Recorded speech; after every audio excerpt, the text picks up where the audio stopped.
Selamat malam teman-teman, kembali lagi bersama saya. Di sini kita akan membahas terkait dengan uji normalitas menggunakan Shapiro-Wilk ya, menggunakan SPSS. Nah, uji kali ini merupakan uji normalitas yang menjadi bagian dari ataupun alternatif dari uji Kolmogorov-Smirnov gitu ya. Jadi dua hal ini adalah dua hal yang berbeda gitu ya. Nah, kalau uji normalitas Shapiro-Wilk ini umumnya itu digunakan jika sampelnya itu kecil ya, kurang dari 50 sampel gitu ya. Nah, kemudian berskala interval atau rasio dan berasal dari sampel yang random gitu ya. Nah, uji normalitas itu bertujuan untuk mengetahui apakah sebuah data penelitian itu berdistribusi normal atau tidak.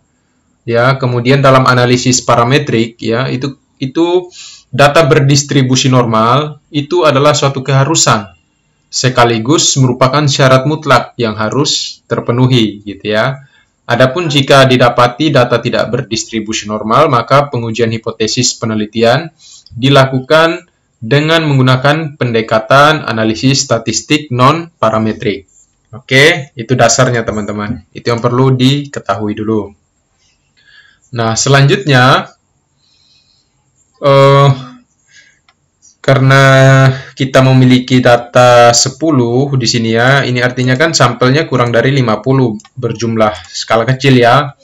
Jikalau skala besar lebih dari 50, maka kita menggunakan yang namanya uji Kolmogorov-Smirnov. Nah, saya mempunyai contoh kasus di sini ya. Contoh kasus, kita akan menguji kenormalan data dari hasil belajar siswa pada dua kelompok sampel ya, yang tidak berpasangan gitu ya. Adapun contohnya itu atau data hasil belajar itu seperti ini, teman-teman. Ada sebanyak 10, kemudian ini kode untuk kelompoknya. Ya, 1 ini untuk kelompok A, kemudian 2 ini adalah untuk kelompok B gitu ya. Nah, pertama-tama kita masuk di variable view dulu.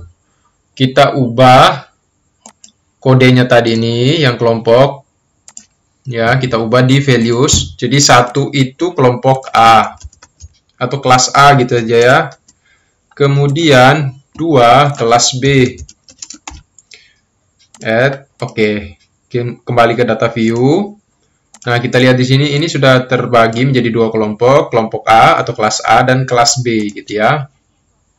Nah, selanjutnya kita masuk, setelah kita gini, kita masuk di analyze, kemudian kita pilih di sini teman-teman, descriptive statistik, masuk ke explore ya. Nah, kita masukkan hasil belajar di dependent list, kemudian kelompok di factor list, kemudian kita klik, coba ini plot, kita klik plot, kemudian pilih yang normality plot with test, kita klik OK, kemudian klik OK.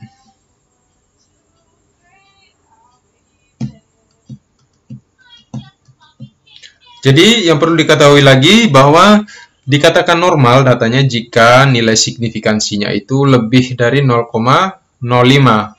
Jikalau di bawah itu, maka nilainya artinya tidak normal gitu ya, kalau di bawah 0,05.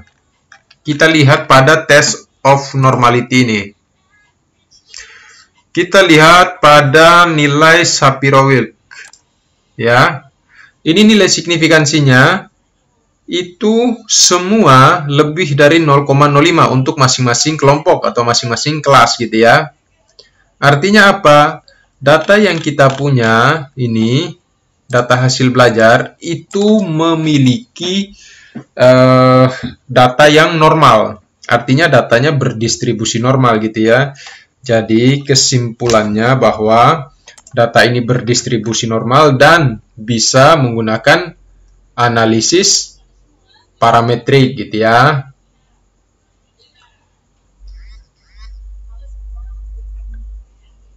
Oke, gitu ya teman-teman ya. Jadi kalau Sapir-Whorf ini untuk uji yang data sampelnya kurang dari 50, kalau yang Kolmogorov itu lebih dari berapa? 50 gitu ya.